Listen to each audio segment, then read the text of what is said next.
Good evening, everyone.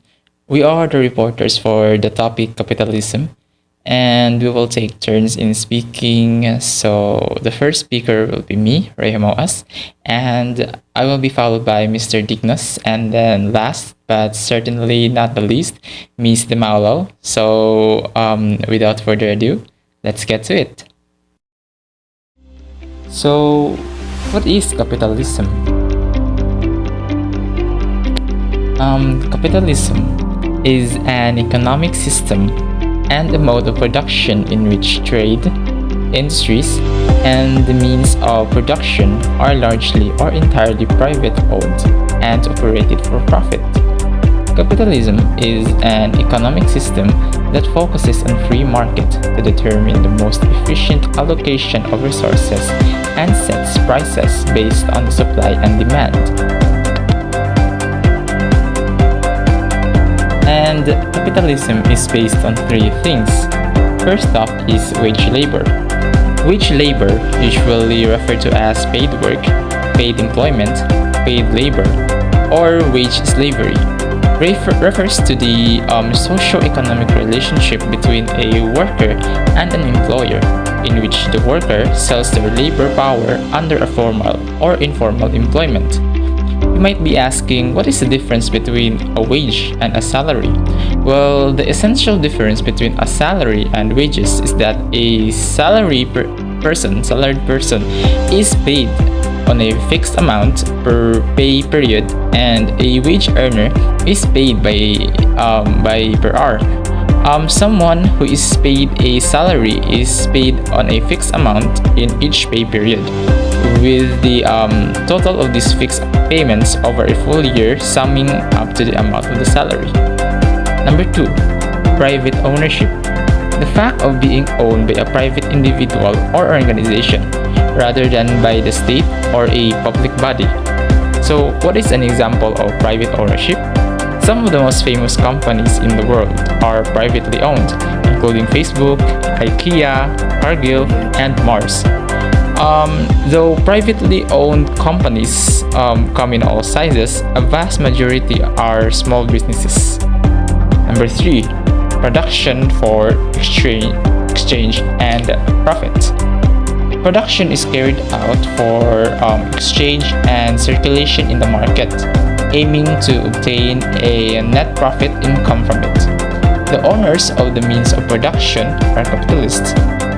Constitute the dominant class, who derives in its income from the exploitation of the surplus value. Capitalism is based on a simple process. Money is invested to generate more money. Companies exist to make a profit. The motive for all companies is to make and sell goods and services only for profits.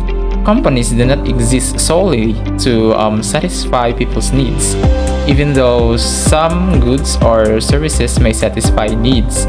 They will only be available if people have the resources to pay for them and if there is a benefit for the producer.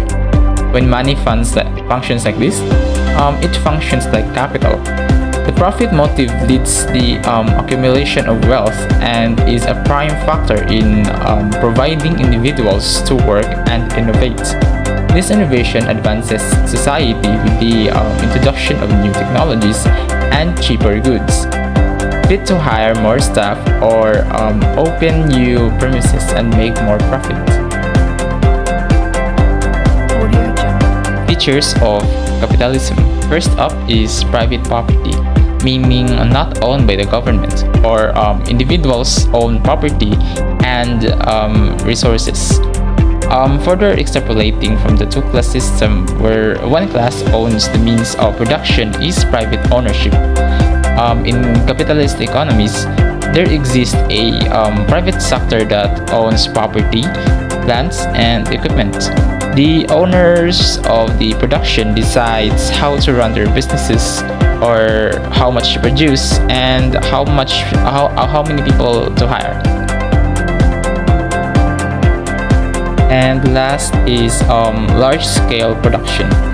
Capitalism arose as a result of industrial revolution which made large scale production possible.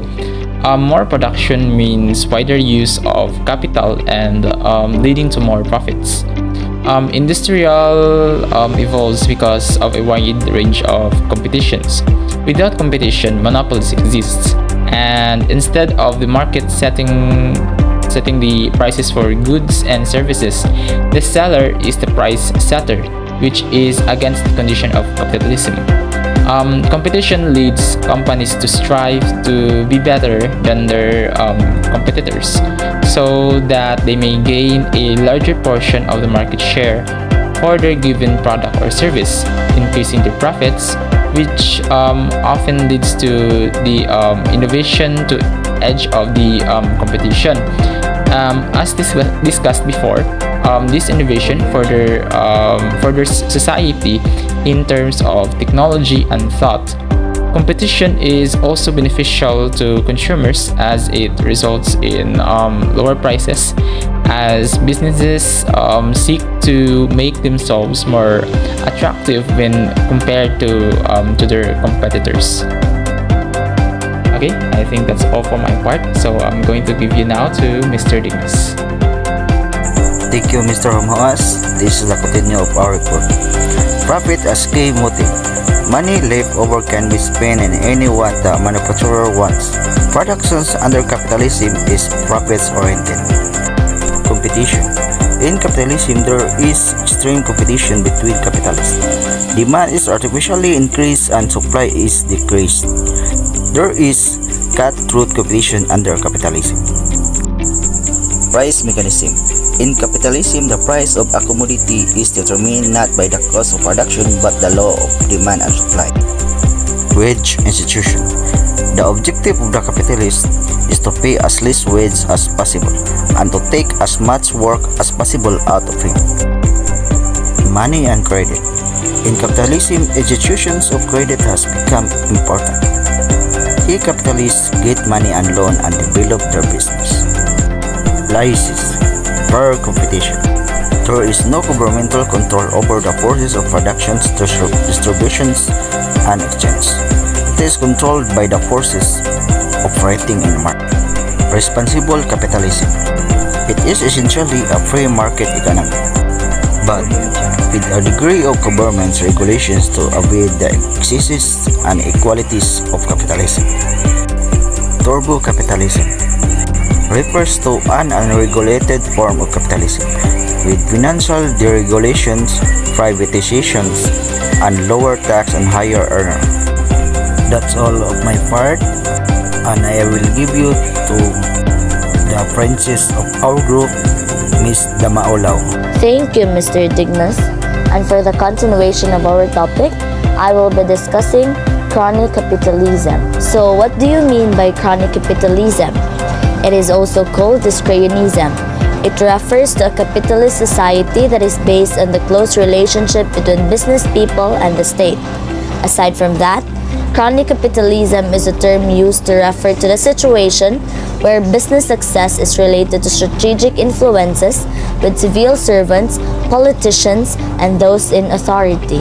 According to what I've read on the internet, chronic capitalism can be seen through the color of law, which is an action that contravenes that the law has some superficial appearance of being legal.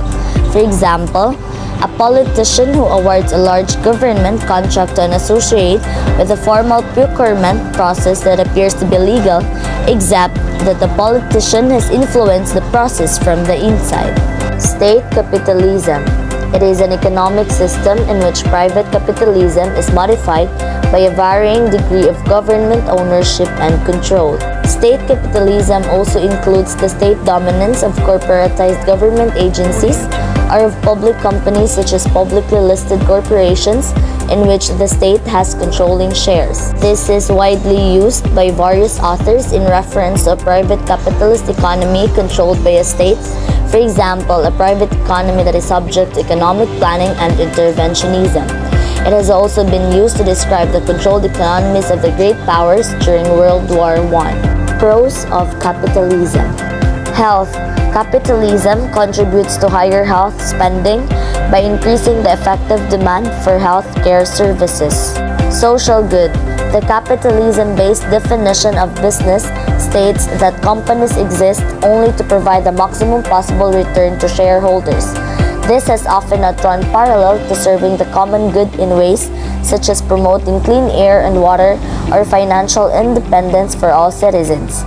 As corporations focus more on corporate sustainability efforts and social responsibility, in recognition of a de facto social contract with the public, their business models may expand to include more work to promote social good in their day-to-day strategies and operations. Being the best simply implies doing your best, strive harder for you to reach the top. Freedom. Freedom means the absence of physical force, including all forms of fraud. An individual is free when force is not being initiated against him. Economic growth can be defined as the increase or improvement in the inflation-adjusted market value of the goods and services produced by an economy over a certain period of time. Equality is to promote the welfare of every member of society without regard to the person's personal or social characteristics or his level of wealth. Cons of capitalism. Waste has been one of the major concerns that businesses have been working to solve, as it has significantly affected business environment and the community. Starvation. It means the hunger in business pushes people to pursue new customers and fresh ideas. It is a situation in which a task can never finish because it can never get a necessary resource, such as a large block of memories. Danger or business risk refers to the possibility of a commercial business making inadequate profits due to uncertainties. For example, changes in taste, changing preferences of consumers, strikes, increased competitions, changes in government policy, and etc. Propaganda. It is present whenever a group or organization sends predefined messages or delivers public campaigns with the aim of changing or influencing mentalities or attitudes about a particular subject. Lastly is the pollution. It is one of the problems of every businesses as they contributes to air pollution via operations and supply chains. Common sources includes the emissions from burning fuels used to heat buildings, emissions from cooking, and harmful gases released via distribution and delivery vehicles. Captains of Capitalism. Andrew Carnegie, 1835 to 1919. He was a Scottish-American industrialist and philanthropist. He led the expansion of the American steel industry in the late 19th century and became one of the most richest Americans in the history. He was known for his entrepreneurial ventures in America's steel industry, which earned him millions, and he in return made great contributions to social causes such as public libraries, education, and international peace. John Pierpont Morgan, or J.P. Morgan, 1837 to 1913. He was an American financier and industrial organizer and one of the world's foremost financial figures during the two pre-World War I decades. He was known for reorganizing businesses to make them more profitable, stable, and gaining control of them. He financed major railroads and helped organize U.S. Steel, General Electric, and other major corporations, which leads him as a powerful railroad magnate. John D. Rockefeller, 1839 to 1937. He was an American business magnate and philanthropist. He founded the Standard Oil Company, which dominated the oil industry and was the first great U.S. business trust. He has been widely considered as the wealthiest American of all time and the richest person in modern history. This is the end of the topic. Reporters of Chapter 6, Lesson 1C, the Maulo, Dignos, and Dumawas is officially signing off. Hope you learned something. Annyeong!